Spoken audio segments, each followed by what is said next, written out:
낙원교회 성도 여러분, 오늘 비대면으로 예배해야 하는 이 시간 가운데 마음과 뜻과 정성을 다하여 예배할 수 있도록, 그 어떤 예배보다 집중력을 발휘하여 예배드릴 수 있도록 기도로 예배를 준비해 주세요.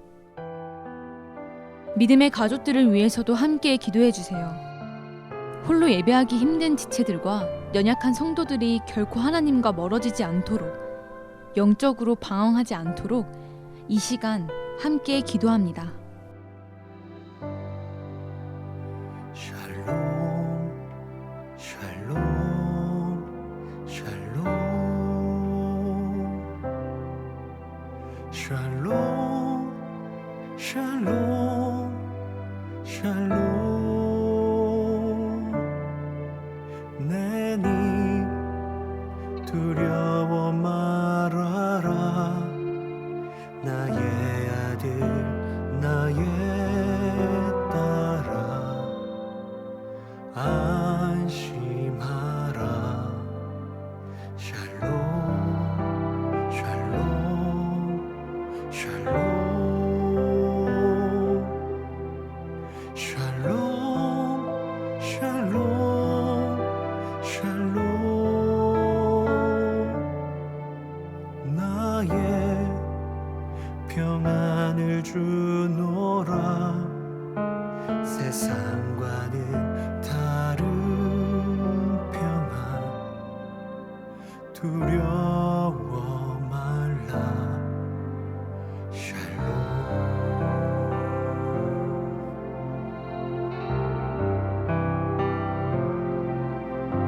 샬롬 샬롬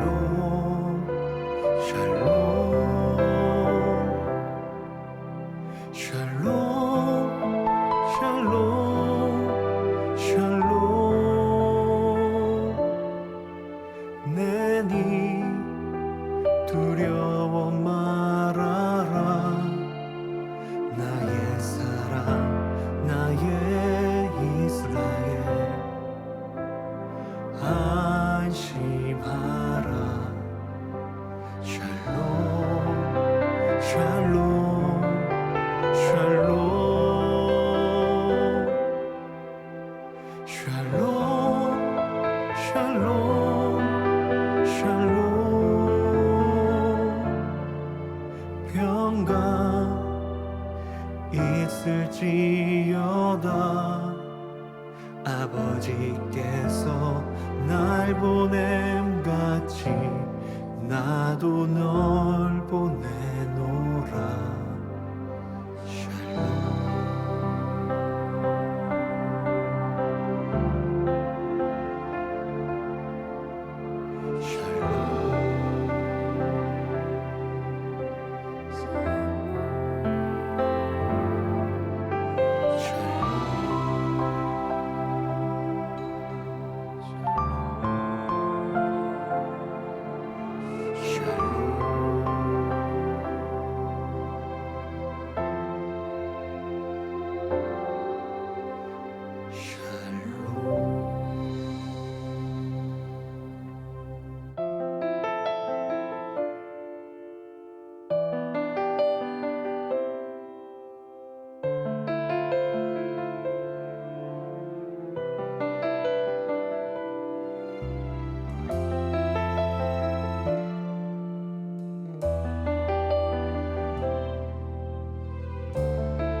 삼위의 하나님 사랑이 창조의 시작이 되었네 사람으로 지어진 우리 사랑의 존재가 되었네 삼위의 하나님 사랑은 끝없이 우리를 향하네 아로 새겨진 주의 형상 사랑의 관계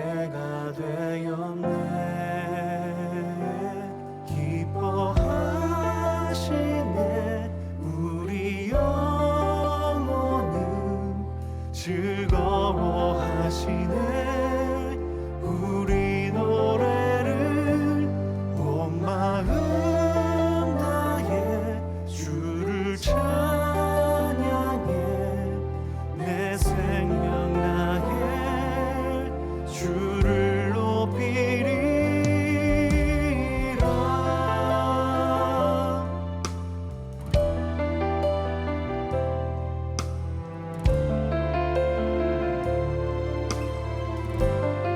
삼위의 하나님의 사랑이 삼위의 하나님 사랑이 창조의 시작이 되었네. 사람으로 지어진 우리 사랑의 존재가 되었네. 삼위의 하나님 사랑은 끝없이 우리를 향하네.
한 가지 그것을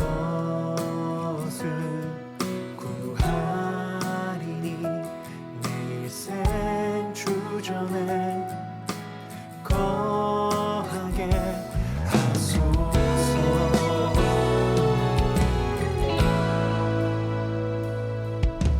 주님 앞에 간구했었던 한 가지 그것을 구하리니 내 일생 주전에 거하게 하소서.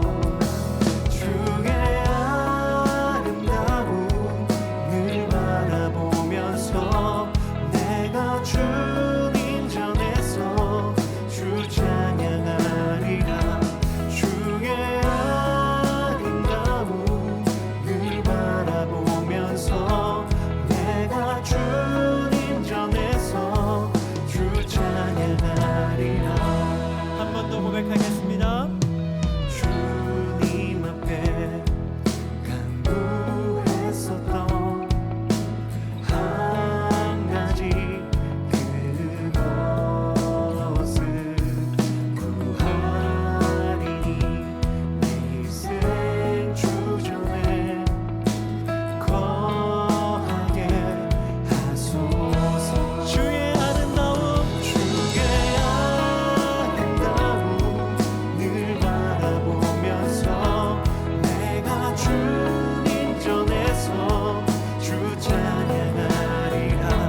주의 아름다움 늘 바라보면서 내가 주님 전에서 주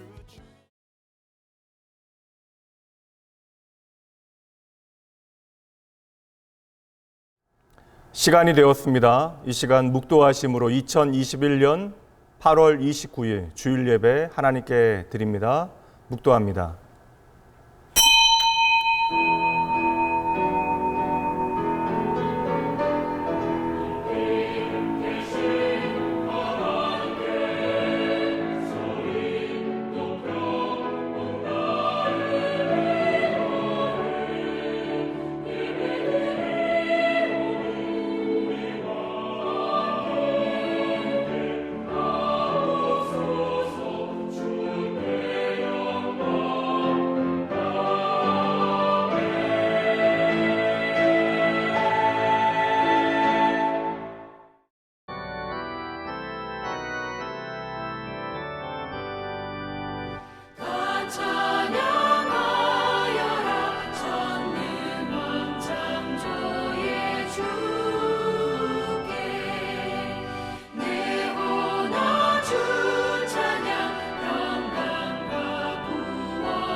지존자여 시편금과 비파와 수금으로 여호와께 감사하며 주의 이름을 찬양하고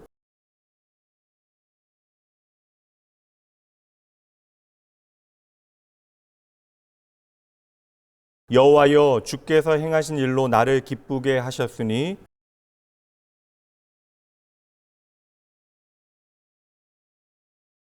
의인은 종려나무같이 번성하며 레바논의 백향목같이 성장하리로다.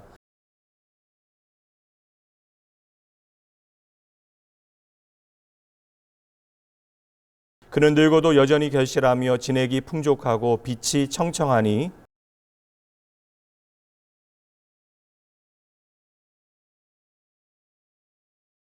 전능하사 천지를 만드신 하나님 아버지를 내가 믿사오며 그 외아들 우리 주 예수 그리스도를 믿사오니 이는 성령으로 잉태하사 동정녀 마리아에게 나시고 본디오 빌라도에게 고난을 받으사 십자가에 못 박혀 죽으시고 장사한 지 사흘 만에 죽은 자 가운데서 다시 살아나시며 하늘에 오르사 전능하신 하나님 우편에 앉아 계시다가 저희로서 산자와 죽은 자를 심판하러 오시리라.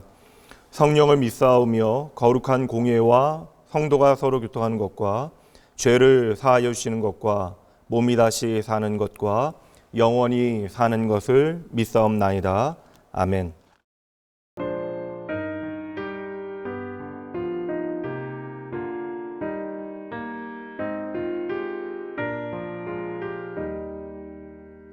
참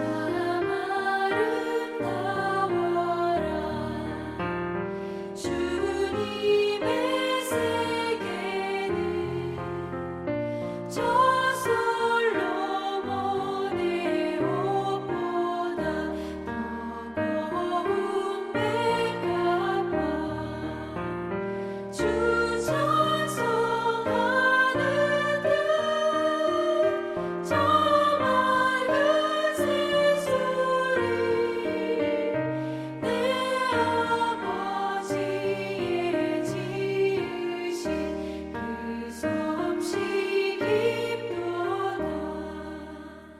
참 아름다워라 주님의 세계는 저 아침 해와 저녁 밤하늘 빛나며 망망한 바다와 늘 푸른 봉우리 다 주 하나님 영광을 잘 드러내도다. 참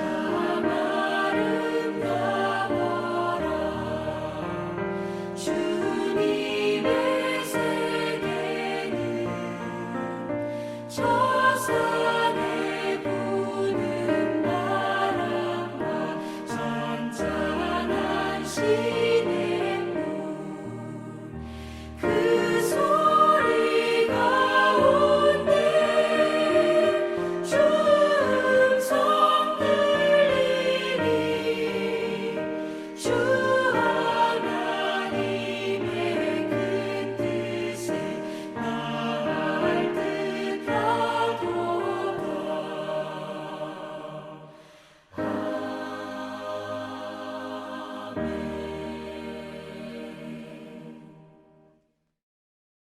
그러므로 너희가 그리스도 예수를 주로 받았으니 그 안에서 행하되 그 안에서 뿌리를 박으며 세움을 받은 대로 믿음에 굳게 서서 감사함을 넘치게 하라. 말씀하여 주신 하나님의 은혜와 사랑에 감사와 영광을 올려드립니다. 하나님 아버지, 우리의 한 주간의 시간들을 회개합니다. 우리의 행위와 생각과 언행들이 말씀에 순종하지 못하고 각자 자기의 길로 갔음을 고백합니다. 하나님의 말씀이 기준이 되어야 함에도 세상 기준을 따르고 세상의 뜻대로 살아갔습니다. 이 시간 주님 앞에 섰사오니 긍휼과 사랑으로 저희들을 용서하여 주시고 하나님 앞에서 거룩한 주의 백성들로 은혜를 베풀어 주시길 원합니다. 참 소망이신 하나님 아버지, 코로나19로 인하여 온 세계가 흔들리고 있으며 내일을 알 수 없는 안개 속과 같은 삶을 살아가고 있습니다. 주님만을 신뢰하며 나아가야 하지만 저희들은 믿음이 연약하여 걱정하지 않을 수 없습니다. 직장을 고민하는 청년들과 생계를 책임져야 할 가정들을 기억하여 주시길 원합니다. 믿음은 바라는 것들의 실상이라 하였습니다. 눈에 보이는 것이 전부가 아니며 보이지 않기에 무가 찬 것이 아님을 압니다. 영적인 눈을 떠 우리를 지키시는 하나님을 보게 하시고 말씀하시는 하나님의 음성을 듣기 원합니다. 우리가 보지 못해도, 우리가 듣지 못하고, 우리가 느끼지 못해도 주님은 여전히 일하고 주님은 여전히 사랑하시며 주님은 여전히 인도하심을 믿습니다. 낙원교회를 사랑하신 하나님 아버지, 청소년들과 청년들을 아버지 이런 믿음으로 일어나게 하여 주시옵소서. 온라인으로 진행되고 있는 교회학교 여름 성경학교와 수련을 통해서 말씀을 배우고 예수님을 만나며 하나님의 은혜를 체험하는 시간 되게 하옵소서. 풍성한 열매를 맺을 수 있도록 은혜를 베풀어 주시길 원합니다. 이 시간 이방 민족들에게 복음을 들고 서신 성교사님들과 가정과 사회에게 함께해 주실 것을 바라며 성교사님들의 마음에 품고 소망하는 모든 것이 이루어지게 하시고 말씀을 전할 때 현지인들의 귀가 열리고 마음이 열려 복음을 받고 예수 생명을 얻는 사람들이 날마다 더해지기를 기도합니다. 살아계신 주님을 예배하는 중에 하나님의 말씀을 선포하고 태어나시는 목사님에게 성령의 충만함을 덧입혀 주시길 원합니다.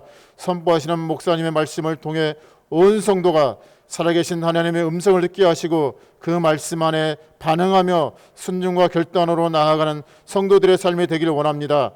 온 교회가 살아계신 하나님 앞에 겸손한 마음으로 서게 하시며 오직 하나님을 경외하는 믿음으로 주어진 모든 삶의 자리에서 승리하는 성도들이 되게 하여 주시기를 원하오며 우리의 생명 되신 예수님의 이름으로 기도하옵나이다.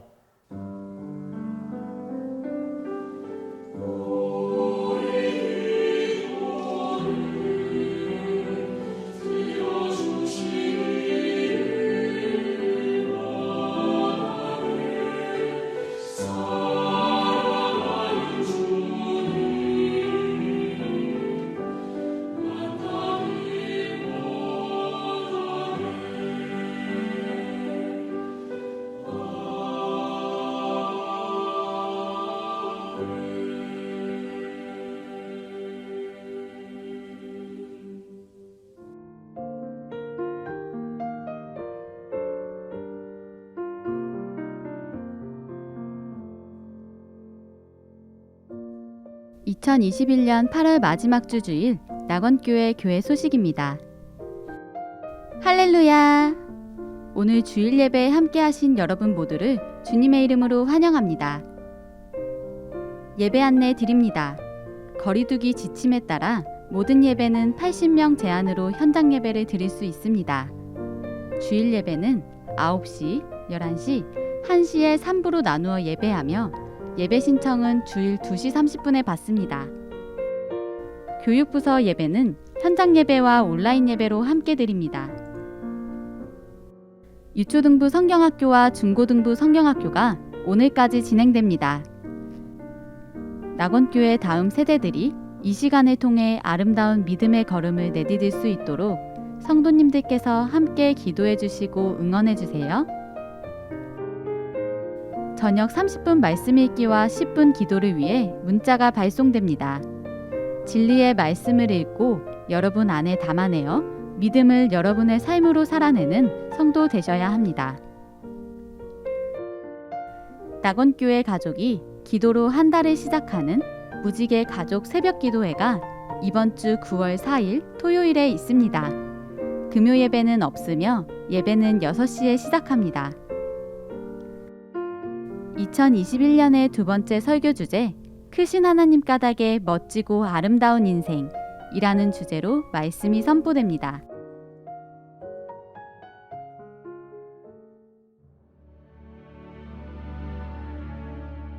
오늘 우리에게 주시는 하나님의 말씀입니다.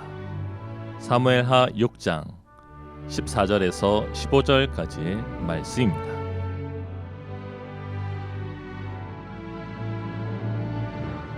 다윗이 여호와 앞에서 힘을 다하여 춤을 추는데 그때 다윗이 배 에봇을 입었더라. 다윗과 온 이스라엘 족속이 즐거이 환호하며 나팔을 불고 여호와의 궤를 메오니라.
할렐루야, 한 주간 평안하셨습니까? 오늘도 우리는 변함없이 우리의 삶에 참 좋으신 하나님, 살아계신 하나님을 예배합니다. 여러분 집중하셔야 돼요. 흩어져 예배하나 우리가 예배한다라고 하는 것은 내가 하나님 앞에 어떠한 존재인가를 기억하는 것입니다. 오늘도 변함없이 우리 가운데 말씀하시는 성령 하나님 기대하시면서 이 말씀 앞에 나아가 우리의 인생을 향하신 하나님의 선하신 뜻 발견하고요. 내 삶을 인도하시는 하나님 반드시 만나셔야 합니다. 잘 오셨어요. 오늘 이 시간에는 크신 하나님 까닭의 멋지고 아름다운 인생 14번째 시간 인생 최우선순위 예배라고 하는 제목으로 하나님의 말씀 함께 살피도록 하죠. 우리가 모여서 예배하건 흩어져서 예배하건 질문은 오직 하나입니다. 우리는 진정 하나님을 예배하고 있는가? 오늘 우리는 이 질문에 대한 답을 함께 찾아보려 합니다. 한 사람이 죽었습니다. 그리고 또 한 사람은 춤을 추고 있습니다. 참으로 이상한 광경처럼 보여지지만 이것은 성경 속 사무엘하 6장에 나오는 스토리예요. 오늘 우리가 살피고 있는 본문입니다. 땅에 쓰러져 숨이 끊어진 사람은 제사장 우사이고요. 지금 춤을 추고 있는 쪽은 이스라엘의 왕 다윗입니다. 이 두 가지 사건이 전혀 다른 전혀 다른 질감의 사건인 것처럼 보여지지만 우사의 죽음과 다윗의 춤은요 하나로 연결되어져 있어요.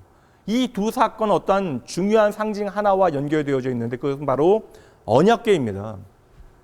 이 언약궤와 함께 이 언약궤 앞에서 이 축제와 비극이 함께 연결되어 벌어지고 있는 것이죠. 그럼 잠시 이 언약궤가 무엇인지에 대해서 살펴보도록 합니다. 사실 살피려고 하면 이 내용이 참으로 많지만 오늘은 이 내용의 흐름 가운데서만 잠시 살펴보도록 하죠. 언약궤는 하나님께서 출애굽한 이스라엘 백성들에게 너희가 바로 하나님의 백성이다 라고 하는 것을 보여주시기 위하여 모세에게 만들도록 지시하신 명령하신 직사각형의 어떠한 상자예요. 그 너비와 이제 폭이 119cm 그리고 폭은 60cm. 그러니까 여러분 생각보다 그렇게 큰 크기가 아닙니다. 이 언약궤 안에 물론 그 상자도 중요하지만 이 궤 안에 들어있는 세 가지 상징물이 중요한데 이것은 바로 이스라엘 백성들에게 너무나 소중한 하나님과의 기억이 하나님의 역사에 흔적이 담겨져 있는 상징물들인데 첫 번째는 상하지 않는 만나가 담겨져 있는 항아리, 두 번째는 싹이 돋은 대제사장 아론의 지팡이, 그리고 세 번째는 하나님께서 직접 새겨주신 십계명 돌판이 그 언약궤 안에 들어 있습니다. 그럼 이제 사진 한번 보여주세요. 이 언약궤 안에는 뚜껑이 있어요. 여러분 열려야지 그 안에 넣을 거 아니에요. 그러니까 그 위에 놓여져 있는 뚜껑이 참으로 화려한데 이것은 시은 좌라고도 이야기하지만 속죄소, 그러니까 하나님이 임재하시는 곳, 하나님의 은혜가 임하는 자리라고 하는 의미가 있는데 이 속죄소라고 부르는 무거운 금판이 뚜껑 역할을 하게 되어집니다. 이제 여러분 보시다시피 이 속죄소 위에는 금으로 만든 그룹 둘이 마주보고 있는데 이 그룹이라고 하는 것은 하나님의 영광을 하나님의 보좌 앞에서 찬양하는 천사들이에요. 그렇게 금으로 만든 그룹 둘이 날개를 활짝 편 형상으로 얼굴을 마주한 채 속죄소를 지금 내려다보고 있는 것이죠. 이것은 바로 이 땅과 하나님의 백성을 두루 감찰하시는 크신 하나님을 우리에게 보여주는 거예요. 다시 말하면 하나님의 은혜가 하나님의 돌보심이 당신의 백성들과 함께하고 있다는 것을 상징적으로 약속으로 보여주고 있는 것인데 다시요 여러분 이 언약궤 안에는 세 가지 중요한 것이 들어있다라고 이야기 드렸습니다. 만나 항아리, 아론의 지팡이, 그리고 하나님께서 손수 법으로 주신 십계명. 만나라고 하는 것은 하나님께서 예비하신다라고 하는 그 예비의 상징, 그리고 아론의 지팡이는 하나님의 권능을 보여주고요. 십계명은 하나님의 거룩한 법을 보여주고 있는 것이지만 여러분 이 모든 것들이 결국 무엇을 보여주는 거예요? 하나님의 임재요. 이스라엘 백성들과 함께 하시는 하나님의 그 동행과 임재를 이 언약궤가 상징하고 있는 것입니다. 지금 여기 Here and now 우리와 함께 하시는 하나님, 이것이 바로 언약궤에 담겨져 있는 본질적 의미입니다. 모든 신앙의 어떠한 행위가 성막과 성전을 중심으로 이루어지던 시대에는 1년에 한 번씩 대제사장이 언약궤 앞에 나아가게 되어져요.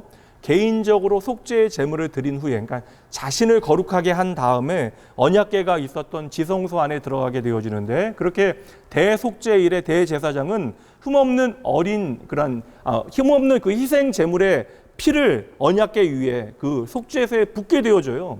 그러니까 이 일이 우리에게 보여주고 상징하는 것이 무엇이냐면, 하나님의 은혜를 입는 방법은요, 우리의 노력을 통해서 얻게 되어지는 것이 아니라, 연약한 우리가, 하나님으로부터 단절되어진 우리가 오늘도 하나님 앞에 나아갈 수 있는 유일한 방법은 바로 예수 그리스도의 피 흘림밖에 없다라고 하는 것을 우리에게 보여주고 있는 거예요. 그러니까 하나님의 은혜가 임하는 자리는 바로 예수님의 피 흘림이 있다라는 사실을 우리에게 비추어 주고 있는 것이죠. 그러므로 이 언약궤는 이스라엘 백성들의 삶의 중심에 놓여 있었고요, 언제나 하나님의 임재의 상징이 되어지는 것입니다. 그래서 이 언약궤를 그들의 삶의 중심에 두고 살아갔다고요. 그러므로 연약한 인생들은 우리와 함께 하신 하나님을 이 언약궤를 통하여 확인하게 되는 거예요. 하나님의 그 동행의 증거들이 바로 이 언약궤 안에 담겨 있는 것이죠. 그러니 당연히 이스라엘 백성들은요, 이 언약궤를 우리의 상상을 초월하여 귀하게 여기고 중요하게 생각했습니다. 여러분, 단순히 한번 생각해 보시죠. 예수님께서 태어나신 구유가 발견되어진다면 사람이 얼마나 귀하게 여기겠습니까? 만약에 예수님께서 못 박히신 십자가가 오늘날 발견되어진다면 여러분, 두말할 나위도 없죠. 물론 그것들이 존재하지 않도록 하신 것도 하나님의 은혜입니다. 결국 우리는 하나님의 말씀을 따라 살아가야 하는 존재들이기 때문에 눈에 보이는 어떠한 상징들의 마음을 빼앗기지 아니하도록 하셨지만, 만약에 이러한 예수님의 구유와 십자가가 등장한다면 우리의 마음은 완전히 흔들리게 되어질 거예요. 그리고 그것에 온통 집중하게 되어질 것입니다. 근데 여러분, 참으로 이상한 일이에요. 역사 대대로 이 언약궤를 통하여 우리와 함께 하신 하나님을 경험하고, 그 하나님을 통하여 우리의 정체성을 확인하였던 이스라엘 백성들이 어느 날부터 이 언약궤를 소중하게 여기지 못했던 것이죠. 놀랍게도 언약궤는요, 사람들로부터 잊혀져요. 그리고 예루살렘에서 서쪽으로 11km쯤 떨어진 어느 제사장의 집에 지금 30년 넘게 방치되어져 있습니다. 그 먼 옛날 블레셋과의 전쟁에서 패하면서 이 언약궤를 빼앗겼다라고만 생각했지, 어느새 그 언약궤가 이스라엘로 돌아온 것을 사람들은 모르고 있었던 것이죠. 그리고 언약궤가 더 이상 보이지 않아도 그것에 대하여 신경 쓰는 사람들이 없어서 그 존재조차도 이제 거의 잊혀져 가고 있는 것입니다. 그 상황이 어떠한 상황을 우리에게 보여줘요? 사실 이미 이스라엘 백성들은 이 언약궤를 통하여 거룩하신 하나님을 만나지 못했다라는 것입니다. 하나님의 그러한 임재와 동행을 바라보지 못했다라는 것이죠. 그러니 어느새 그 언약궤는 그들에게 오늘 나를 잘 되게 해주는 어떠한 상징적으로만, 도구로만 오해되어지고, 그래서 오용하게 되어졌고요. 그리고 결국 그 언약궤는 그들의 그 욕심 때문에 하나님 없는 블레셋에 빼앗기게 되어졌던 것이죠. 근데 그들의 의지와 상관없이요, 이 언약궤는 저절로 하나님의 약속의 땅으로 다시 돌아오게 되어져요. 그러나 사람들이 더 이상 그 언약궤를 신경 쓰지 않았던 것입니다. 그런데 드디어 다윗이 왕좌에 오르게 되어지자 다윗은 바로 이 잃어버린 언약궤 문제부터 해결하기로 작정합니다. 다윗의 열망은 언제나 하나님의 임재였어요. 내 삶에 동행하시는 하나님에 대한 그 열망이 다윗의 마음에 가득했습니다. 그래서 예루살렘으로 수도를 옮기자마자, 통일 왕국이 제대로 이제 시작되어지자마자 다윗은 이 언약궤의 귀환을 가장 중요한 국가적 과업으로 삼게 되어지는데, 그 말씀 보도록 하죠. 역대상 13장 1절부터 보도록 합니다. 다윗이 천부장과 백부장 곧 모든 지휘관과 더불어 의논하고 다윗이 이스라엘의 온 회중에게 이르되, 만일 너희가 좋게 여기고 또 우리의 하나님 여호와께로 말미암았으면 우리가 이스라엘 온 땅에 남아있는 우리 형제와 또 초원에 딸린 성읍에 사는 제사장과 레위 사람에게 그들을 보내 그들을 우리에게로 모이게 하고, 우리가 우리 하나님의 궤를 우리에게로 옮겨오자 사울 때에는 우리가 궤 앞에서 묻지 아니하였느니라 하매, 뭇 백성의 눈이 이 일을 좋게 여김으로 온 회중이 그대로 행하겠다 한지라. 지금 하나님의 임재에 대한 그 다윗의 열망이, 지도자의 열망이 지금 온 백성들의 언약궤 되찾기 프로젝트로 연결되고 있는 것입니다. 하나님의 백성이라고 하는 이스라엘의 정체성을 보여주는 국가적인 보물을 되찾는 그러한 역사적인 날을 기념하여 대제적인 행진을 벌이기로 하고요. 지금 3만 명이 넘는 시민들이 이 행사에 초청이 되어집니다. 언약궤가 보관되어져 있던 아비나답의 집에 수많은 군중이 몰려들고 그 아비나답이 제사장이었으니까 그 제사장의 아들이었던 우사가 그 수송 임무를 맡게 되어집니다. 황소가 끄는 수레예요. 이 언약궤가 실려지고 드디어 행진이 시작이 되어집니다. 나팔을 불고 수금과 비파가 연주되어지고 합창대가 대합창을 지금 부르고 있어요.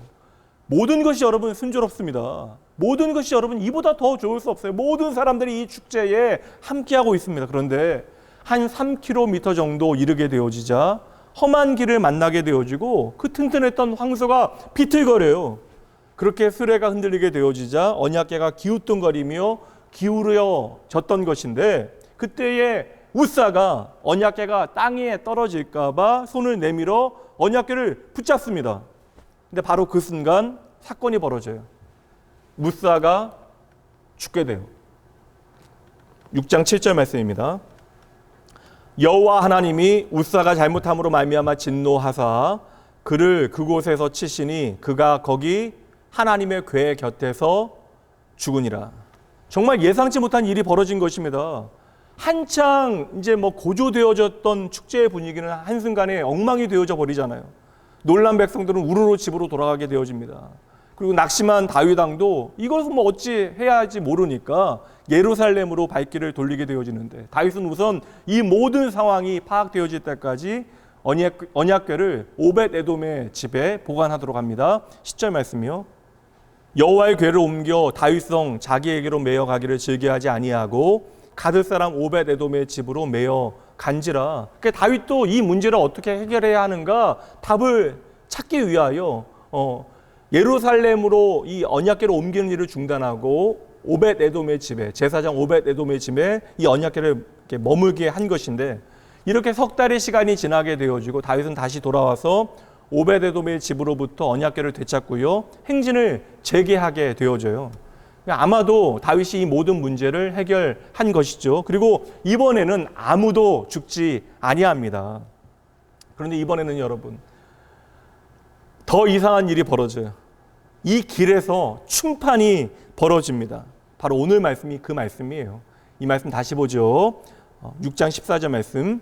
다윗이 여호와 앞에서 힘을 다하여 춤을 추는데 그때에 다윗이 배 에봇을 입었더라. 다윗이 그날 그 길에서 갑자기 춤을 추기 시작하는데 성경은 뭐라고 이야기합니까? 다윗이 여호와 앞에서 온 힘을 다하여 춤을 추었다. 성경의 증언이 바로 이거예요. 여러분 제가 두 사람을 처음에 소개해 드렸습니다. 두 사람 다 언약궤 곁에 있었어요. 그런데 한 사람은 느닷없이 죽게 되어지고 또 한 사람은 지금 기뻐하며 춤을 추고 있습니다. 어찌 보면 이상한 그러나 연결되어지는 이 두 사건이 우리에게 주는 메시지가 있을 터인데 조금 더 구체적으로 이야기하자면 하나님의 임재의 상징이 되어지는 이 언약궤 앞에서 한 사람은 죽게 되어지고 한 사람은 춤을 추고 있는데 이 스토리 가운데 우리는 어떠한 의미를 오늘 붙잡아야 할까요? 다시 그럼 우사가 죽었던 그때로 한번 가보도록 하죠. 제사장 우사가 죽고 행진이 중단되어지자 다윗의 고민이 깊어집니다. 9절 말씀입니다. 여호와의 궤가 어찌 내게로 오리요. 다윗은 그의 평생에 수많은 거인들과 싸워왔습니다. 통일왕국의 왕이 되어지고 다윗은 또다시 인생의 거인과도 같은 문제를 맞닥뜨리게 되어진 것인데 어찌 보면 그것이 바로 이 언약궤의 문제일 수 있다는 거예요. 언약궤를 앞세우고도 전쟁에서 패한 앞선 세대가 언약궤를 잃어버렸을 그때에 사람들은 당연히 생각했을 거예요. 더 이상 하나님께서 우리와 함께하지 아니하시는구나. 하나님은 저 멀리 계시는 하나님으로 그들에게 이해되어졌을 것입니다. 여러분 하나님의 임재라고 하는 것은요 오늘 우리의 삶에 있어서 너무나 중요한 문제입니다. 하나님의 임재에 대한 고민은요 모든 신앙인들에게 있는 거예요. 새벽마다 자녀를 위하여 기도하는 어머니는 어떻게 하면 하나님의 임재가 하나님을 경외하지 않는 내 자녀를 뒤덮을 수 있을까라고 고민하게 되어지죠. 지역교회를 담당하고 있는 목회자는 어떻게 하면 하나님의 임재로 교회를 가득 채워서 교회를 회복하고 성도들을 어루만질 수 있을까 곰곰이 생각합니다. 어떻게 하면 하나님의 임재를 우리 가운데 가득하게 할 수 있을까? 하나님의 임재를 우리의 삶에 가져오는 그 방법에 대한 대답이 오늘 대조되어지는 두 인물 우사와 다윗의 엇갈린 모습을 통하여 우리에게 비추어지고 있는 것이죠. 우사의 죽음은 엄연히 여러분 비극입니다. 그리고 우리는 이 비극적인 죽음을 통하여 교훈을 얻게 되어져요. 중요합니다. 하나님은 오직 당신의 거룩한 뜻에 따라 임하신다라고 하는 진리입니다. 그런데 이 처음 좋은 의도로 시작되어졌지만 이 언약궤 운반 프로젝트를 시작했던 다윗이나 그리고 그 일을 담당했던 책임자 제사장 우사는요, 이 사실을 잊게 되어진 거예요. 하나님께서는 하나님의 뜻에 따라, 하나님의 거룩하신 뜻에 따라 우리에게 임하신다라는 것을 잊어버리게 되어지니 이 일을 내가 주관하는 것으로 착각하게 되어진 것이죠. 하나님은 언약궤를 관리하고 나르는 일에 대하여 아주 구체적인 가이드라인을 주셨습니다. 첫째, 오직 제사장만이 언약궤 가까이 나아갈 수 있습니다. 그리고 둘째요, 먼저 자신과 가족들을 위하여 제사를 드리고 자신을 정결하게 하고 나서야 언약궤 가까이 갈 수 있어요. 그리고 세 번째요, 맨손으로 언약궤를 결코 만질 수 없습니다. 반드시 아카시아 나무로 만든 채를 사용하여 언약궤를 어깨에 매야 하는데요. 성경 구절로 확인하도록 합니다. 민수기 4장 15절 그리고 7장 9절 말씀입니다. 진영을 떠날 때에 아론과 그의 아들들이 성소와 성소의 모든 기구 덮는 일을 마치거든 고핫 자손들이 와서 맬 것이니라. 언약궤를 맨다라는 거예요. 그러나 성물은 언약궤는 만지지 말라. 그들이 죽으리라. 회막 물건 중에서 이것들은 고핫 자손이 맬 것이며. 같은 말씀이 7장 9절에도 나와요. 고핫 자손에게는 주지 아니하였으니 그들의 성소의 직임은 그 어깨로 언약궤를 매는 일을 하는 까닭이었더라. 우사는 정치 지도자가 아닙니다. 우사는 제사장이었어요. 제사장인 우사가 이 가이드라인을 몰랐을 턱이 결코 없습니다. 우사는 아론의 자손이고 무엇보다 고핫 자손에 속한 제사장이었기 때문입니다. 더군다나 이 언약궤가 지금 어디에 있었어요? 30년 넘게 아버지인 아비나답의 집에 머물러 있었다고요. 그렇다면 우사는 줄곧 언약궤 곁에서 언약궤와 함께 자랐다라고 해도 지나치지 않은 표현입니다. 이만하면 언약궤가 옮겨지던 그날 우사가 보여준 행동은요, 그가 어떠한 마음에서 이 일을 행하고 있는가를 우리에게 보여주고 있는 것이죠. 우사는 이 일에 대하여 그리 생각하지 않은 거예요. 그리고 이 일을 수행하고 있는 왕에게 인정받고 있는 자기 자신에 대하여 뿌듯하게 생각하였던 것입니다. 분명 알고 있어요. 머리로는 언약궤가 하나님의 임재를 상징하는 거룩한 약속이고 증거라고 하는 사실을 알고 있지만 어느덧 오랜 세월 자신의 집에 이 언약궤가 놓여 있는 것을 보게 되어지니 이것이 당연하게 여겨진 것이고, 게다가 왕의 명령을 수행하고 있는 것은 나이기 때문에 사람들의 시선이 나에게 집중되어지는 것에만 집중하고 있는 것이죠. 말씀드린 대로 오랜 세월 언약궤가 우사의 집에 머물러 있었습니다. 그러니 그 시간 가운데 언약궤에 대한 마음이 더욱더 깊어진 것이 아니라 어느새 언약궤는 흔하디 흔한 상자 취급을 받게 되어졌던 것이죠. 드디어 다윗이 왕이 되어지고 이제 왕의 명령에 따라 언약궤를 옮겨야 하는 때가 되어졌습니다. 그러나 우사는 거룩한 성물을 평범한 하찮은 화물과 같이 여긴 것입니다. 하나님의 임재를 더 이상 바라보지 못하는 거예요. 가볍게 여기는 것입니다.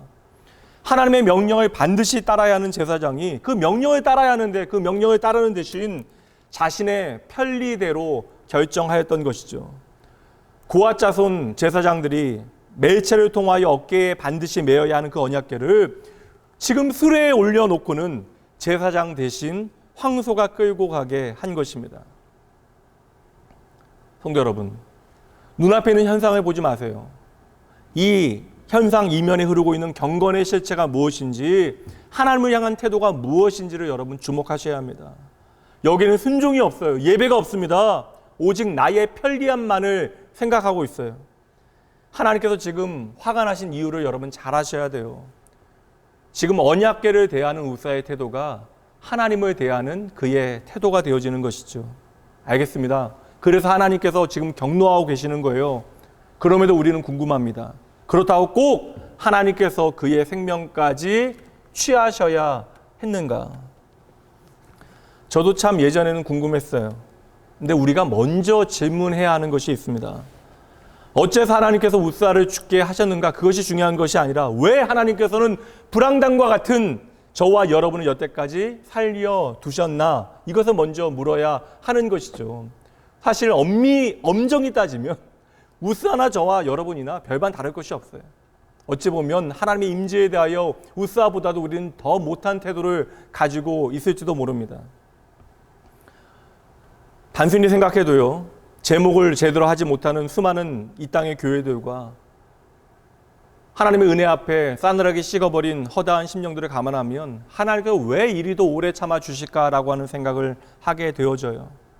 오늘 하나님의 임재를 무시하고 그것을 가볍게 여겨서 목숨을 잃게 되어진 우사의 사건은 아무 때나 교회에 갈 수 있고 내 마음대로 예배 드릴 수 있고 언제든지 성찬에 참여할 수 있는 오늘의 그리스도인들에게 참으로 엄중하고 무서운 경고를 던지고 있는 것이죠. 하나님의 메시지는 분명합니다. 거룩하신 하나님 앞에서 너희의 마음을 단단히 지키라. 여러분, 하나님 앞에서 정신 놓고 그 마음 흐트러져서는 절대 안 되는 거예요. 주님은 편리의 술에 실리는 것도 그리고 말 못하는 짐승들이 이끄는 것도 결코 원하지 아니하십니다. 언약궤는 이스라엘 백성들에게 그저 그냥 흔하디 흔한 궤짝이 아닙니다. 언약궤는 뭐예요, 여러분? 눈에 보이는 언약궤는 바로 하나님의 임재의 약속이고 하나님의 동행의 증거가 되어지는 것이죠. 그럼에도 불구하고 우사는 거룩하게 구별되어진 제사장이면서도 언약궤를 궤짝 취급하여 자기 편한 대로 수레에 실어 황소로 하여금 끌게 한 것이죠. 여러분, 언약궤는요, 말씀 그대로 어깨에 매어야 하는 것입니다. 그것은 결코 자신을 힘들게 하는 것이 아니라 하나님의 축복된 부르심이에요. 그러나 제사장 우스아는 내가 해야 하는 일이 무엇인지에 대해서 다 알고 있음에도 불구하고 당장 자기가 편한 선택을 하고 있는 것이죠. 말씀을 보면 우스아가 불쌍한 게 아니에요. 알면서도 잘못 행하였지만 하나님께서는 끝까지 기회를 주십니다. 하나님의 임재와 동행을 헌궤짝 취급하는 우사에게 그냥 하나님의 임재의 상징이 되어지는 그 언약궤가 수레에 실리는 것을 기다리시고 또 황소가 끄는 것을 그냥 기다려 주신다고요. 그런데 시간이 지나 황소가 비틀거리는 것을 통하여 돌이킬 수 있는 기회를 마지막으로 다시 한번 주시잖아요. 이때 여러분, 우사는 마음을 다잡고 정신을 차려야 했던 것이죠. 성도 여러분, 하나님은 언제나 자녀들을 찾아오십니다.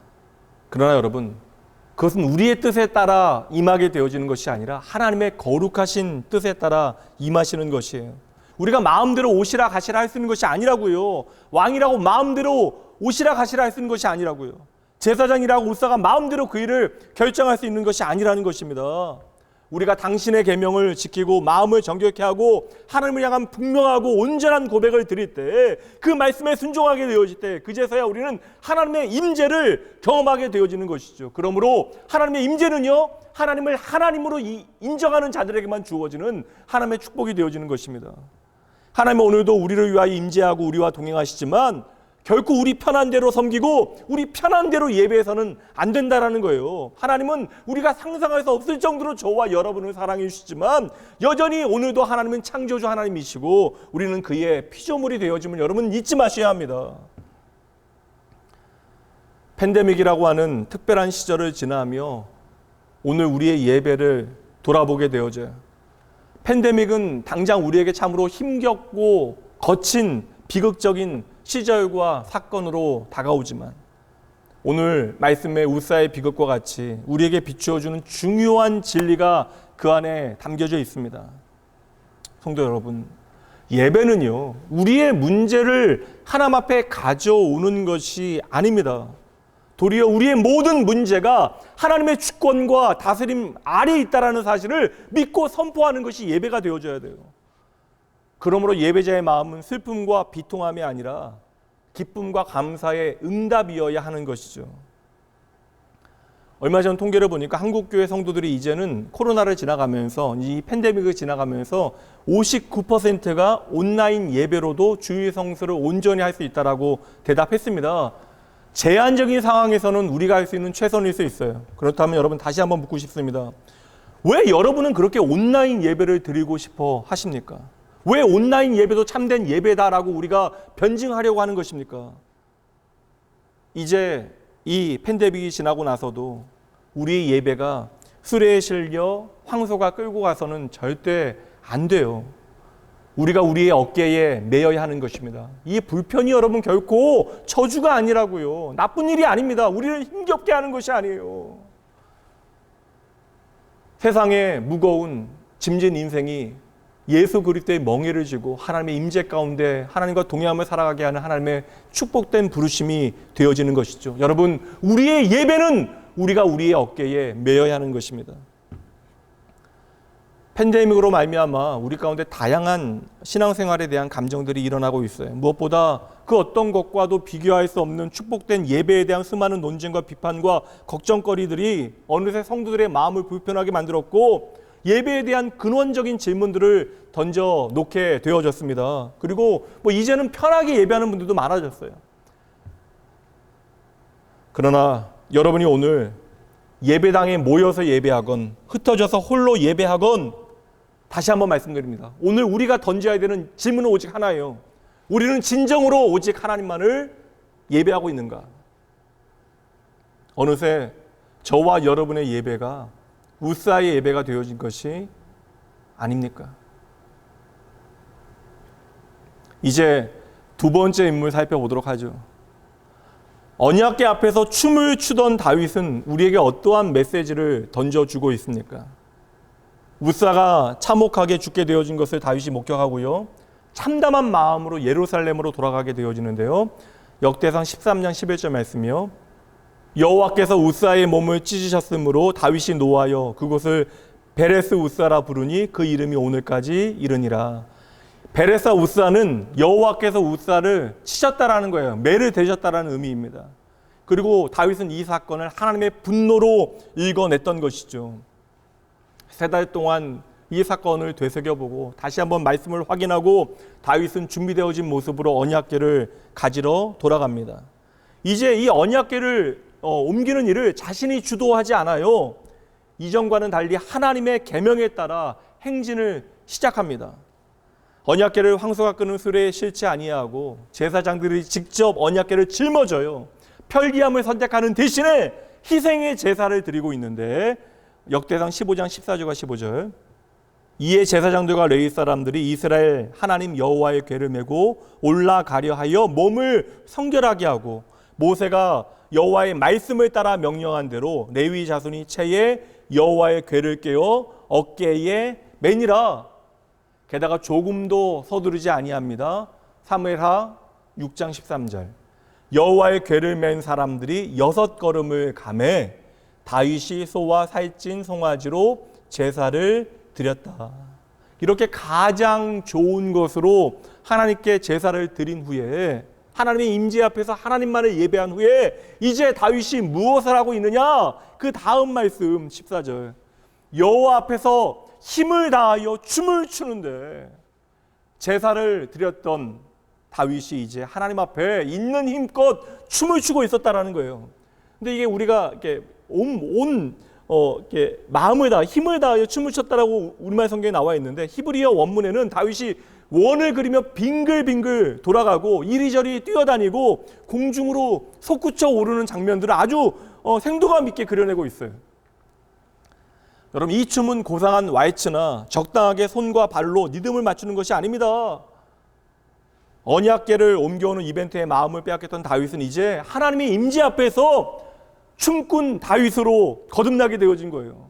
여러분 얼마나 열심히 춤을 췄다면 여러분 아시는 대로 춤을 추던 다윗은 자신의 왕복 세마포 예복이 벗어지는 것도 알지 못했습니다. 여러분 수많은 군중 앞에서 왕의 옷이 벗어지고 속옷바람이 되어진 것이죠. 이제 정신없이 춤을 추던 다윗이 사람들 앞에 부끄럽게 되어진 것입니다. 그 자리에 있는 군중 가운데 여러분 고개를 돌리는 사람들도 있었을지 몰라요. 여러분 그리고 그들은 걱정했을 거예요. 이제 다윗 왕에게 무슨 일이 생기면 어찌할 것인가. 그들은 알잖아요. 3개월 전에 우사에게 제사장 우사에게 어떠한 일이 벌어졌는가에 대해서 그들은 잘 알고 있습니다. 불경한 일을 행한 우스아를 하나님께서 치셨다라는 사실을 모두가 알고 있다고요. 그런데 여러분, 지금 다윗이 저지르고 있는 일은 불경을 뛰어넘어서 방종 그 자체로 보여집니다. 언약궤 앞에서 춤을 추는 것도 경건치 못하는데 심지어 옷이 벗겨졌는데도 속옷 차림으로 계속해서 춤을 추고 있어요. 여러분, 말이 되는 일입니까? 그때 사람마다 쑥덕거렸을 거예요. 이제 다윗 왕에게도 큰 일이 생기겠다. 하지만 여러분, 아무런 일도 벌어지지 않습니다. 하늘은 여전히 푸르고 왕의 춤은 계속되어집니다.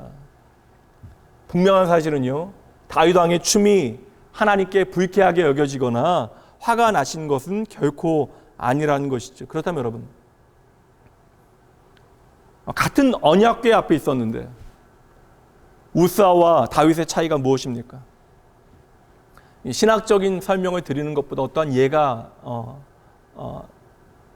여러분들에게 제시되어지면 더 좋을 것 같아서 생각을 해보니까 오래된 기억 하나가 떠올랐습니다.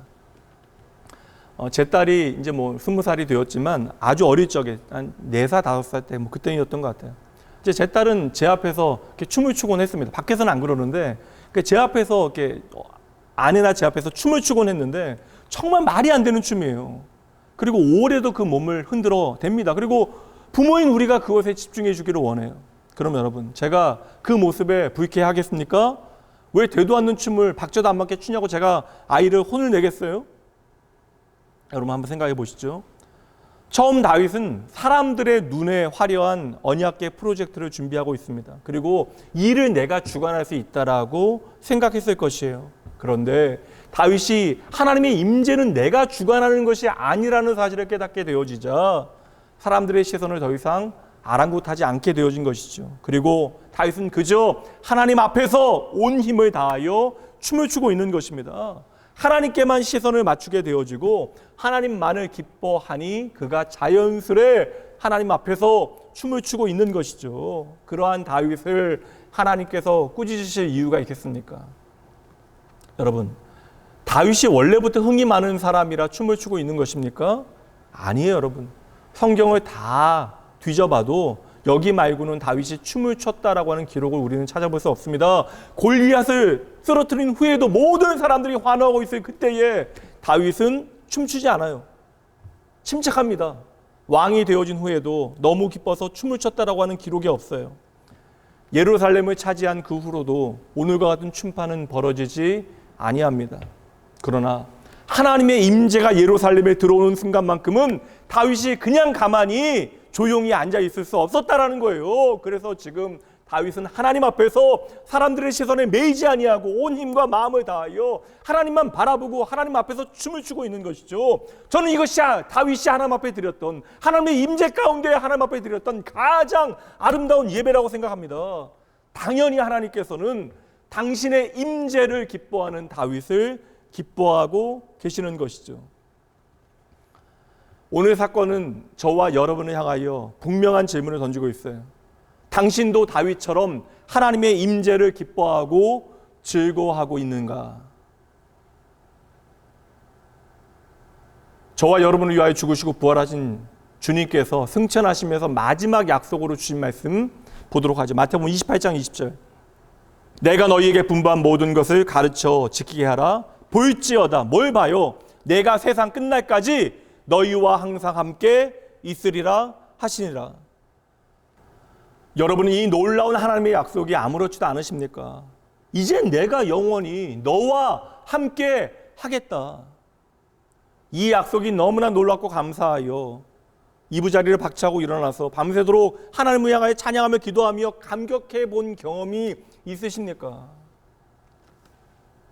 오늘 다윗은요, 남들이 모르는 무언가 한 가지를 더 알고 있었던 것이죠.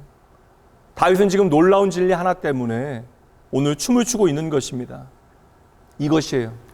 하나님의 임재야말로 가장 놀라운 선물이다. 따라해 보시죠. 하나님의 임재야말로 가장 놀라운 선물이다. 아멘, 아멘. 여러분 잊지 마셔야 돼요. 주님의 가장 큰 선물은 무엇입니까? 당신 자신을 우리에게 주신 거예요. 이게 복음입니다. 그러면 우리는 모든 것을 가진 사람이 되어진 것이죠.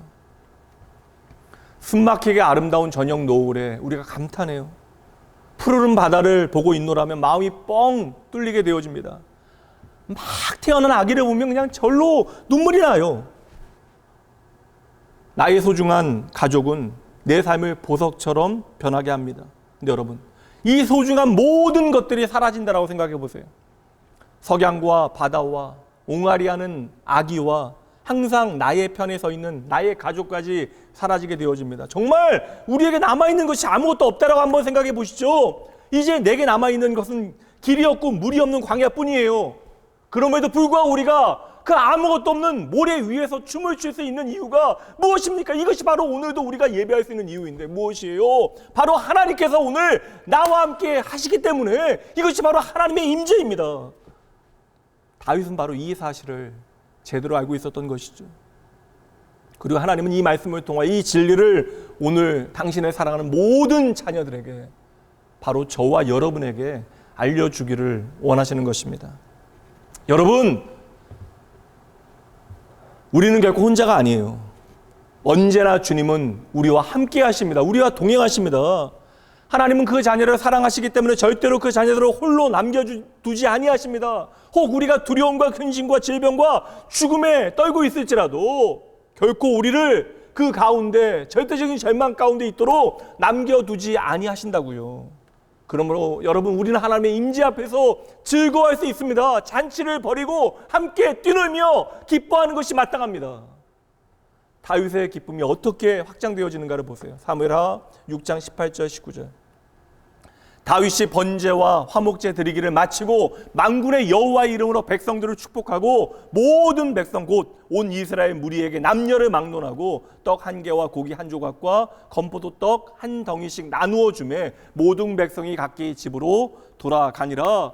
다윗은 지금 나 혼자 기뻐하는 것으로 멈추지 않아요. 나 혼자 예배 잘 드리는 것으로 만족하지 않아요. 나와 함께 하시는 하나님에 대한, 그 하나님의 임재와 동행에 대한 기쁨을 백성들과 나눕니다. 여러분, 이 기쁨은요, 하나님의 임재에 대한 기쁨은 결코 절대 숨겨질 수 없는 거예요. 하나님께서 오늘 우리와 함께 계시니, 그렇다면 오늘 우리도 마땅히 다윗처럼 기뻐하는 것이 당연하지 않아요. 우리가 하나님을 기뻐할 만한 이유가 우리에게 충분히 있지 않습니까? 물론 우리가 이 팬데믹이라고 하는 어떠한 제한적인 환경 가운데 함께 모여서 예배할 수는 없지만, 여러분, 그럼에도 불구하고 우리가 다 함께 하나님을 기뻐할 만한 충분한 이유가 우리에게 있지 아니합니까? 여러분, 다시 이 자리를 갈망하고 소망하며 기도할 이유가 우리에게 있지 아니하냐라는 거예요. 여러분, 우사는 바로 안타깝게도 이것을 놓치게 되어진 것입니다.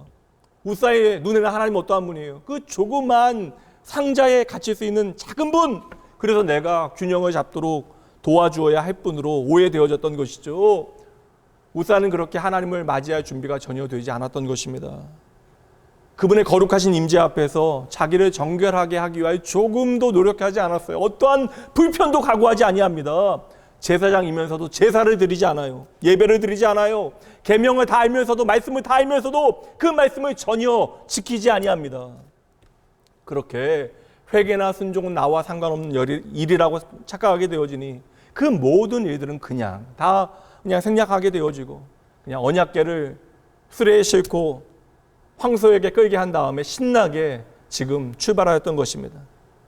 우사에게는 하나님의 임재는 전혀 나와 상관없는 문제였다라는 거예요. 그 영혼은 그렇게 이미 죽은 것입니다. 이제요, 우리 스스로를 돌아보아야 합니다. 우리가 주일 말고요, 나머지 엿새 열심히 살아가나 실상은 하나님의 임재와 상관없이 살아간 그 엿새, 어찌 보면 엉망진창으로 살아간 그 엿새를 우리는 주일 하루와 맞바꾸려 하는 것이 아닙니까? 여러분, 저와 여러분이 믿고 계신 하나님이 어떠한 분이세요? 우리는 과연 어떠한 하나님을 오늘 이 시간 예배하고 있습니까? 대충 우리가 이 정도 하면 하나님의 마음을 내가 좌지우지할 수 있다라고 여러분 착각하고 계신 것은 아니에요? 오늘 우사의 죽음은 그런 말도 안 되는 생각 하지도 말라라고 하는 준엄한 경고입니다. 잊지 마세요. 여러분, 잘 보셔야 합니다. 하나님을 향한 경외하는 마음이 우리 가운데 사라지게 되어지면 여러분, 인간은 죽음에 이르게 되어지는 거예요. 살아도 사는 것이 아닙니다. 하나님 없는 삶은 소망이 없는 것이에요. 창조주 하나님은 우리가 아무리 그럴듯한 말을 한다 할지라도 나의 감언이설에 속지 아니하십니다. 하나님은 누군가의 명령을 받으시는 분이 아니라고요. 하나님은 그 누구의 감정에 이끌리는 분도 아니시고 그 어떤 사람의 손에 끌려다니지도 아니하십니다. 여호와 하나님은 스스로 계신 하나님, 그 자녀들을 사랑하시되 도와주시고 그 길을 인도하시고 치유하시고 당신의 때에 당신의 방법으로 그 삶에 친히 개입하시는 인격적인 하나님, 우리 아버지이십니다. 그렇다면 그 크신 하나님을 움직일 수 있는 방법이 있다면 단 한 가지, 우리의 진실한 마음밖에 없다라는 거예요.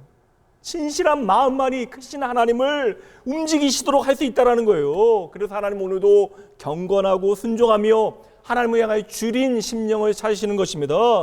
다윗처럼 하나님을 향하여 갈급한 이들을 보시면 하나님께서는 즉시로 달려와 주시는 거예요. 그게 하나님의 임재입니다. 여러분 기억하셔야 돼요. 하나님을 경외하는 마음이 있는 사람만이 하나님을 향하여 춤추는 발을 가질 수 있어요. 다윗은 바로 하나님을 경외하는 마음과 하나님을 향하여 춤추는 발을 함께 가지고 있는 것이죠. 오늘 이 시간 여러분도 다윗과 같이 하나님 예배하셔야 돼요. 이제 말씀을 마칩니다. 제 딸 이야기 잠깐 드렸는데, 제 딸은 그렇게 감정 표현이 많은 편이 아닙니다. 감정 표현을 정확하게 부모한테도 안 할 때가 있어요. 근데 아주 가끔이지만 그 아이가 집에서 신나서 아주 막춤을 출 때가 있어요. 부모인 우리 앞에서만. 지금도 아주 가끔 그렇게 합니다. 그러니까 아이가 춤을 추기 시작하면 저는 슬쩍 일어나서 그 옆에 서서 같이 막춤을 춰요. 저는 그 순간을 멀찍이서 구경만 하고 싶지 않아요. 그래서 저는 그 순간이 되어지면 아이 곁에서 함께 그곳에서 춤을 춥니다. 사랑하는 자녀와 함께 춤출 수 있는 그 좋은 기회를 그냥 헛되게 보내버릴 아빠는 이 세상 어디에도 없습니다. 여러분 보셔야 돼요. 오늘 다윗의 온 힘을 다한 춤사위는 여러분 바로 하나님을 영과 진리로 예배한 것입니다. 다윗이 하나님 앞에서 춤추고 있어요. 여러분 보셔야 합니다. 하나님도 그곳에서 다윗과 함께 춤추고 계십니다.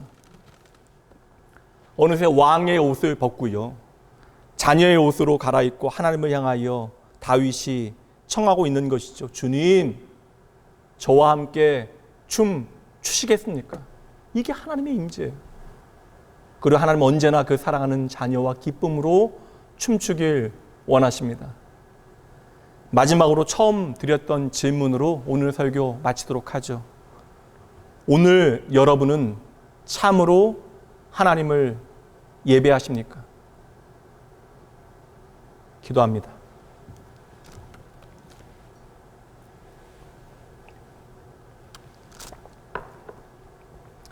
하나님, 오늘도 변함없이 예배의 자리로 저희를 부르시는 주님, 저에게 베푸신 당신의 은혜가 참으로 크십니다. 아버지 하나님, 오늘도 오직 하나님의 은혜로운 부르심 앞에 저희들 서 있습니다. 오늘도 지난주와 마찬가지로 저희들 예배의 자리로 나왔습니다. 이 모든 것이 하나님의 은혜입니다. 이 시간 말씀을 통하여 우리의 마음 중심을 점검하려 합니다. 우리의 중심이 얼마나 쉽게 자주 변하는지를 깨닫게 하여 주시옵소서. 하나님의 임재의 약속을 나의 유익을 위한 수단으로 변질시키고도 아무렇지도 않은 듯 무감각한 예배를 드리는 저희들을 주여 용서하여 주시옵소서. 불쌍히 여겨 주시옵소서. 주여, 진정으로 하나님을 하나님으로 인정하는 자, 살아계신 하나님께 합당한 두려움과 경외심으로 응답하는 자에게 하나님은 당신의 임재와 동행을 풍성히 보여주심을 잊지 말게 하여 주시옵소서. 주여, 저희들로 하여금 나의 편리와 만족만을 위하여 예배하지 말게 하여 주시옵소서. 이미 베푸신 그 놀라운 은혜에 감사하는 감격의 응답이 저희 예배 가운데 가득가득 하나님을 향해 담겨지게 하여 주시옵소서. 하나님을 참으로 경외할 때 저희들의 삶이 제자리를 찾게 되어지는 줄 믿습니다. 하나님, 참으로 저희들 하나님을 예배할 때 주님 주시는 기쁨을 가득 저희 가운데 채우게 되어짐을 잊지 않겠습니다. 주여, 나의 겉모습이 아니라 중심을 보시는 하나님 기억하고 하나님 앞에서 왕의 옷을 벗고 자녀의 옷을 입게 하여 주시옵소서. 그 하나님 앞에서 참으로 예배하는 주의 자녀들 되게 하여 주시옵소서.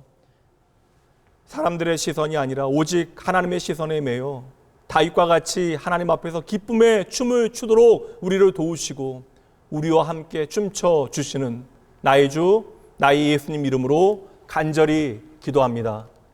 아멘.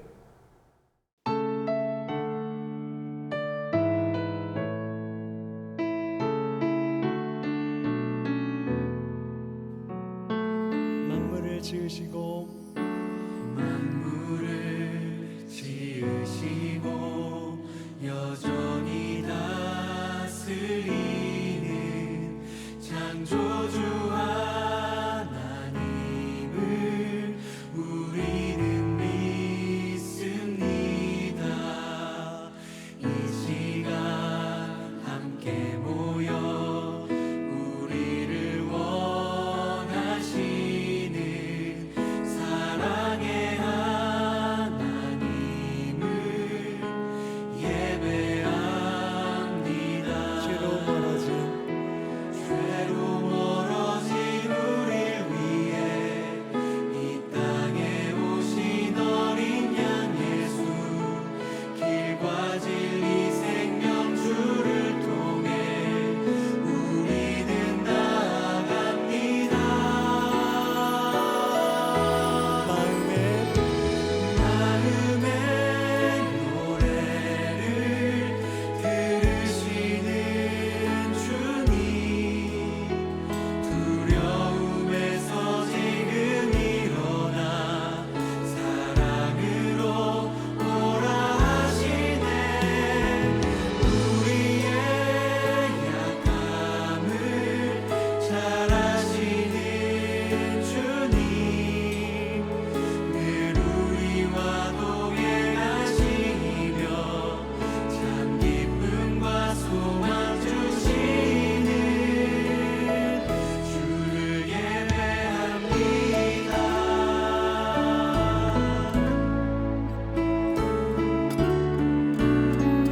한 번 더 같이 노래하도록 하겠습니다. 만물을 지으시고 만물을 지으시고 여전히 다스리는 창조주 하나님을 우리는 믿습니다. 이 시간 함께 모여 우리를 원하시는 사랑의 하나님을 예배합니다. 죄로 멀어진 우릴 위해 이 땅에 오신 어린 양 예수, 길과 진리 생명주를 통해 우리는 나아갑니다. 마음의 노래를 들으시는 주님, 두려움에서 지금 일어나고 하시는 주님, 사랑으로 오라 우리의 약함을 아시는 주님, 우리의 약함을 잘 아시는 주님, 늘 우리와 동행하시며 참 기쁨과 소망 주시는 마음의 노래를 들으시는 주님, 두려움에서 지금 일어나 사랑으로 오라 하시네. 우리의 약함을 잘 아시는 주님, 늘 우리와 동행하시며 참 기쁨과 소망 주시는 주를 예배합니다.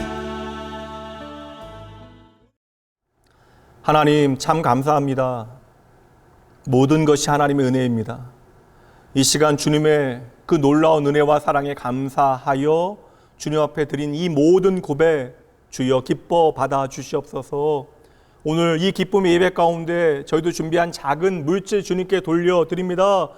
우리가 땀 흘려 수고한 모든 것들조차도 나의 것이 아니라 우리가 소유한 우리의 최고의 자랑이 바로 주님이심을 이 시간 이 물질과 같이 주님 앞에 고백하오니 주여 우리의 삶의 물질의 작은 헌신을 통하여 내 삶의 주인이 누구인가를 제대로 깨달아 알게 하여 주시옵소서. 하나님 그리하여 이 시간 머리 숙인 모든 주의 백성들로 하여금 나의 생의 자랑이 오직 주님께 있게 하시되 이제는 예수 그리스도의 복음의 능력이 이들의 삶을 통하여 증거되어지게 하시고 내게 허락하신 귀한 가족들을 주의 마음으로 섬기고 더욱더 사랑하는 귀한 낙원교회 가족들이 되어질 수 있도록 은혜 내려 주시옵소서.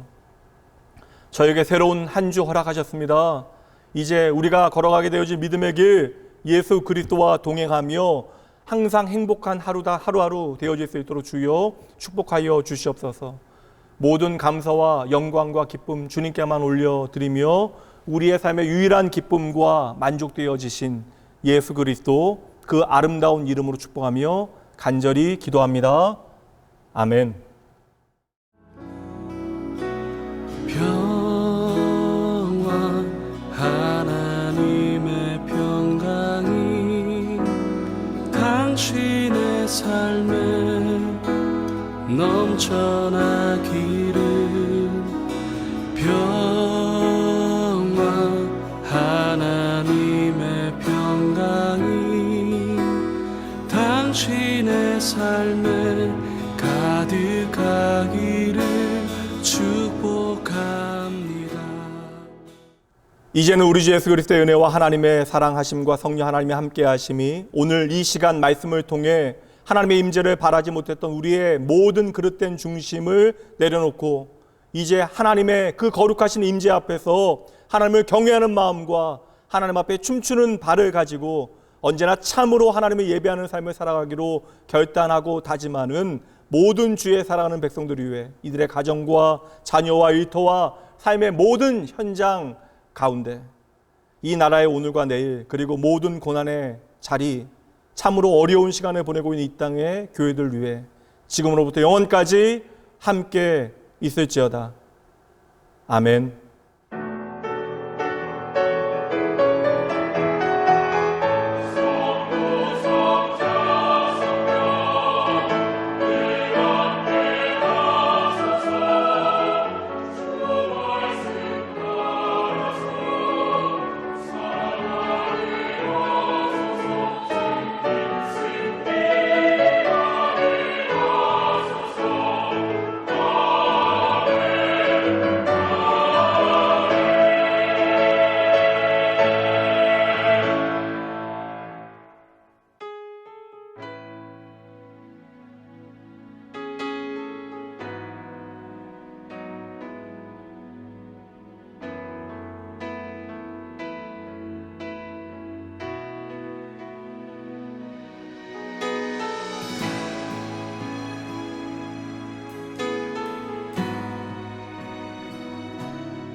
주의 보좌로 나갈 때에 어떻게 나가야 할까? 나를 구원한 주의 십자가 그것을 믿으며 가네.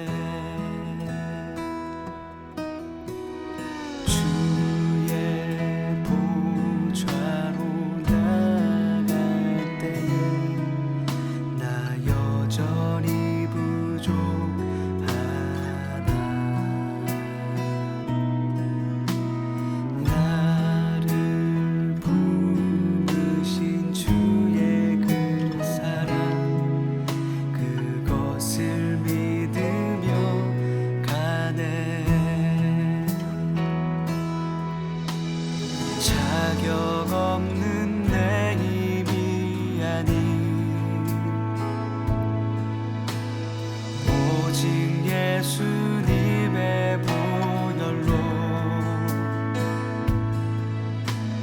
자격 없는 내 힘이 아닌 오직 예수님의 보혈로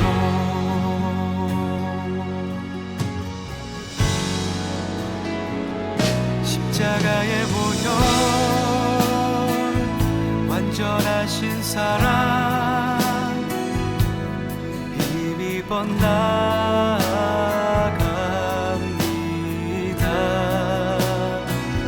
십자가의 보혈 완전하신 사랑 힘입어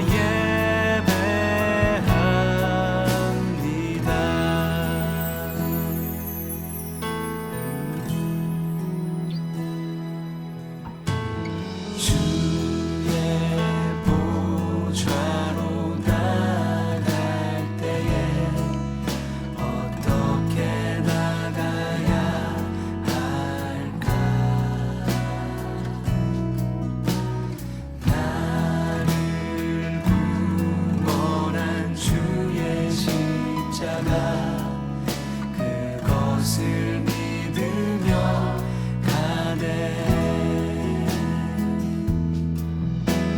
주의 보좌로 나갈 때에 나 여전히 부족하다.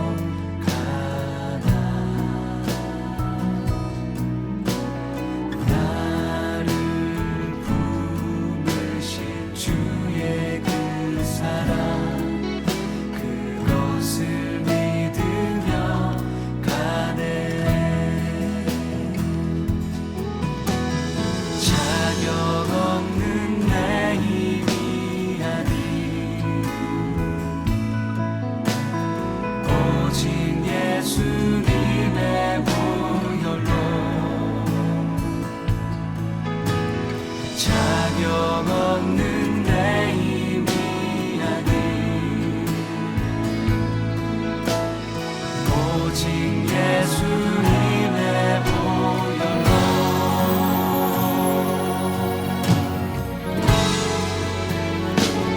십자가의 보혈 완전하신 사랑 힘입어 나아갑니다.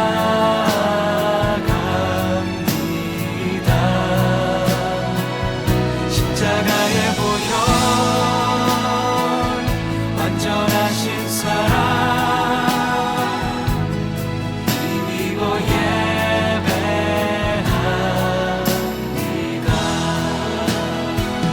십자가의 보혈 완전하신 사랑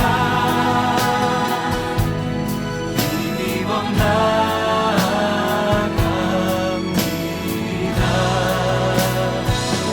십자가의 보혈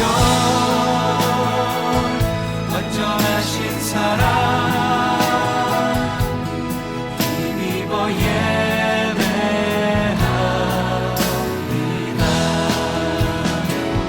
십자가의 보혈 완전하신 사랑 힘입어 나아갑니다.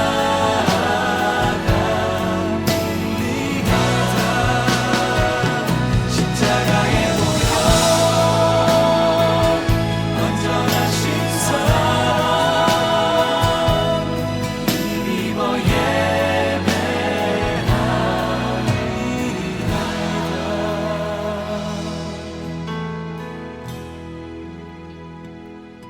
십자가의 보혈 완전하신 사랑 힘입어 나아갑니다.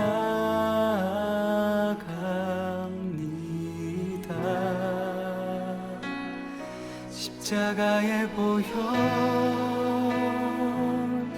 완전하신 사랑 힘입어 예배